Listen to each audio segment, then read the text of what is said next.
రాజకీయాలు అన్నాక 10 మందిని పోషించాలి, అనుచరులు ఉంటారు, మంది మార్బలం ఉంటుంది, ప్రతిరోజు వాళ్ళు ఇంటేసుకుని పొద్దునుంచి వాళ్ళకి ఖర్చులు వగేరా వగేరా ఉంటాయి, ఇవన్నీ ఉంటాయి ఖర్చులు. అయితే కార్తీక్ రెడ్డి గారు పెద్దగా ఖర్చు చేయరు, జోబులోంచి పెద్దగా డబ్బు తీయరు, కొద్దిగా అంటారు. ఏమది అసలు అదే ఇలా తీసుకోవడం తప్పితే ఇలా ఇవ్వడం తెలుసు కార్తీక్ రెడ్డికి. అంటే అట్లేం లేదు, అవసరం ఉన్న దగ్గర అవసరం ఉన్నంత వరకు, అనవసరమైన దగ్గర అవసరం లేదన్నప్పుడు ఖర్చు పెట్టడం కూడా అనవసరం. రాజకీయంగా ఖర్చు పెట్టాలన్నప్పుడు దేనికో అవకాశం మీద ఉండాలి కదా. రాజకీయాల్లో ఖర్చు పెడితేనే కదా ఈరోజు అంతా రానిచ్చే కదా. ఎంత రాజకీయంలో ఎంత కాస్ట్లీ అయిపోయింది, మన దగ్గర కూడా అన్ని డబ్బులు ఉండాలి కదా. నాకు అంటే అంత ఫ్రీగా ఖర్చు పెట్టేంత డబ్బులు కూడా మన దగ్గర ఉండాలి కదా. ఆ వ్యవస్థ కూడా తెలంగాణలో అత్యంత సంపన్నులు కార్తీక్ రెడ్డి గారు అంటారు. మళ్ళీ అదే తీసుకొస్తారన్నా మీరు. నిజం కాదు నాగరాజు, అంతేనా కాదు. నేను ఆర్థికంగా ఎన్ని ఇబ్బందులు ఉన్నానో నాకు తెలుసు.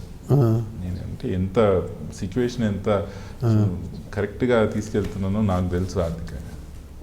నిజంగా మీరు అనే దాంట్లో వాస్తవం ఉంటే కోణాల్లో బాగానే ఉండనిపిస్తుంది, కానీ దట్ ఈస్ ఫాల్స్. 2014లో చేవెళ్ళ ఎంపీ అభ్యర్థిగా బరిలోకి దిగిన మీరు ఓడిపోయారు. అయితే 2019 నుంచి కూడా చేవెళ్ళ నుంచి ఎంపీ అభ్యర్థిగా బరిలోకి దిగాలని ఉన్నారు. అన్నా, నేను ఎందుకు ఎంపీగా పోటీ చేశాను అనే దానికి ఒకసారి మీరు ఆ ప్రశ్న అడగాల. మా నాన్నగారు 5 సార్లు, అమ్మ 3 సార్లు ఎమ్మెల్యేగా చేసినారు, 4 సార్లు 3 సార్లు ఎమ్మెల్యే, 7 సార్లు చేసాము. నాన్నగారికి ఎప్పుడు కోరిక ఉండేది ఒకసారి లోక్సభకు పోవాలా. అదే నేను అడగబోతున్నాను మిమ్మల్ని. సో ఒకసారి ఆ కోరిక ఉండేది.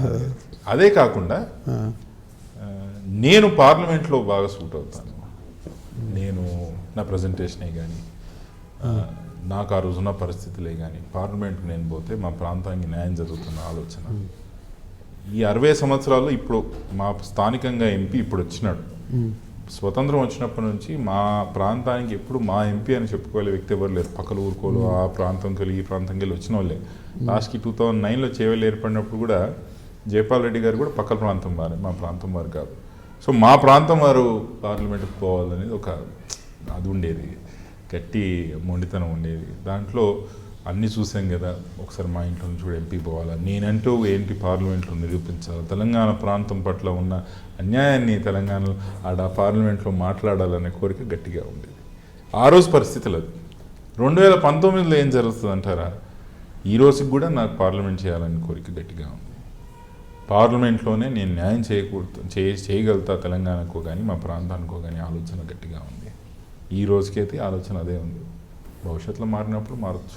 అంటే చేవెళ్ళలో కార్తీక్ రెడ్డి గారు అంటే చేవెళ్ళ పార్లమెంటు పరిధిలో కార్తీక్ రెడ్డి గారు రావాలంటే ఈ రోజు నుంచే ప్రజా ఉద్యమాలు కావచ్చు, ప్రజా సమస్యల బట్టి గట్టిగా పోరాడాల్సి ఉంది.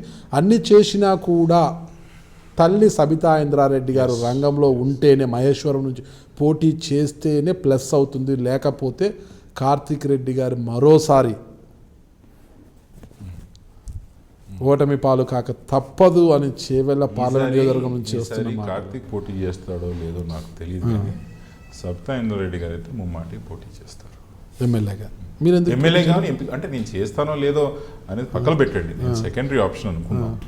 ఫస్ట్గా మనం మాట్లాడాల్సి వస్తే అయితే మీరు క్వశ్చన్ మార్క్ పెట్టి ప్రశ్న అడిగారు, ఏదో అమ్మ చేస్తేనే నువ్వు గెలుస్తావు అనేది. నేను చేస్తానో లేదో పక్కన పెట్టండి. ఫస్ట్ విషయం, అమ్మగారు అయితే ముమ్మాటికి పోటీ చేస్తున్నారు, ముమ్మాటికి పోటీ చేస్తారు. ప్రజా ఉద్యమాల సంగతి అంటారా? ముమ్మాటికి నాగరాజన్న నేను చెప్తున్నాను, ఈ 2-3 నెలల్లో మా జిల్లాలో, మా ప్రాంతంలో, నా నియోజకవర్గంలో పెద్ద ఎత్తున ఉద్యమాలు చేస్తాం. టీఆర్ఎస్ పార్టీ కార్యకర్తలే కానీ, టీఆర్ఎస్ పార్టీ నాయకులే కానీ గ్రామాల్లో తిరగలేని పరిస్థితికి తీసుకొస్తామని చెప్పి నేను మీకు మాటిస్తున్నాను. సరే, ఒకవేళ మీరు 2014లో చేవెళ్ళ ఎస్సీ కాన్స్టిట్యూషన్ అయింది కాబట్టి అసెంబ్లీ మీ మద్దతుదారుడైన, మీ వర్గీయుడైన యాదయ్యను మీరు బరిలోకి దింపారు. అంటే మా వ్యక్తే మీ వ్యక్తి యాదయ్య దింపారు. యాదయ్య టికెట్ చెప్పింది ఇంకో వ్యక్తికి. ఓకే, కాంగ్రెస్ పార్టీ టికెట్ ఇచ్చింది ఈయనకి.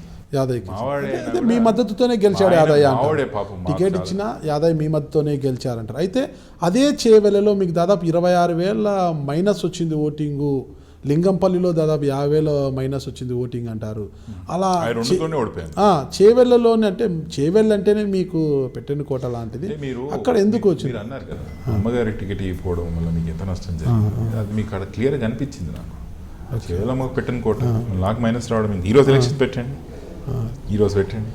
మీరు చూస్తున్నారు ఐ డ్రీమ్ న్యూస్ని. మీరు చూస్తున్నది ఐ డ్రీమ్ న్యూస్. అంటే కళలని నిజం చేస్తూ ప్రజలకి నిజాలని కళల ద్వారా తీసుకొచ్చే ఐ డ్రీమ్కి మై బెస్ట్ విషెస్. మీరు చూస్తున్నది ఐ డ్రీమ్ న్యూస్. మీరు చూస్తున్నారు I dream channel. For more videos please subscribe I dream. మరిన్ని వీడియోల కోసం ఐ డ్రీమ్ని సబ్స్క్రైబ్ చేయండి. Please subscribe I dream. And I'm very much satisfied with the way interview went on. Kindly subscribe to I Dream. For more videos, subscribe to iDream. And loads of fun entertainment and content. Do watch I Dream.